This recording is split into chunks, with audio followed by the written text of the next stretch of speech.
This is Bob Sansevere with TwinCities.com, web producer Kevin Cusick. Kevin, finally, Christian Ponder's healthy, and he's not starting. They are giving the start to Matt Castle. It only took to week 14 to figure this thing out. Yeah, we'd been banging in the drum for that for several video casts ago, and finally they have seen the wisdom of their ways. But the problem the Vikings have now is their best interests maybe would be if they played Christian Ponder this week.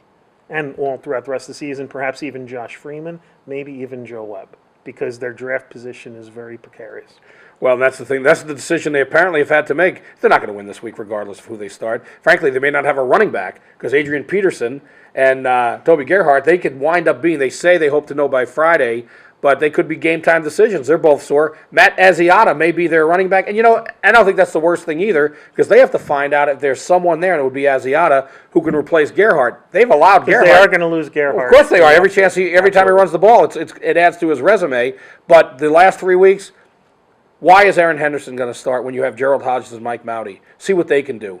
Why is Jerome Simpson playing when Cordero Patterson and Jarius Wright should be on the field for every passing play along with Greg Jennings? Play the young kids that they have, see what they can do, and start making decisions. And if you're not there, let at least the new coach who comes in, I know that's not what you want to do if you're the coach, No. but develop something for him to look at, and that staff to see what they have. Frankly, I keep going back and forth on whether I think Leslie Frazier will keep the job or not. I think there's a chance he will, but I think at the very least someone will have to pay the price.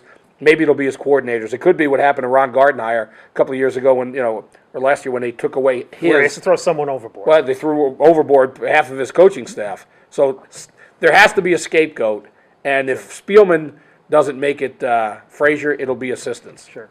But I think there shouldn't be much danger of them winning because they've got Philadelphia, then Cincinnati, and then a Detroit team is going to be desperate for victory the last week. So they should be, safely in the L column. But we thought that last week, and they ended up with one of the most dramatic fourth quarters ever.